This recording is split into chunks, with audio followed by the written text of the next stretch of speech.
teacher y compañeros. Te presento a mi animal favorito, la jirafa.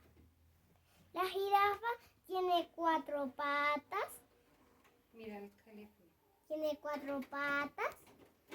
Tiene un largo cuello que permite alimentarse de la fruta de los árboles y de las hojas.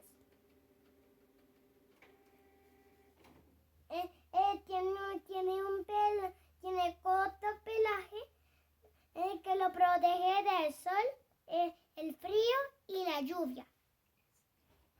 Y es un animal vivíparo. Bye bye, teacher y compañeros. Y es un animal cuadrúpedo. Bye bye, teacher y compañeros. Que tengan una bonita noche. Adiós.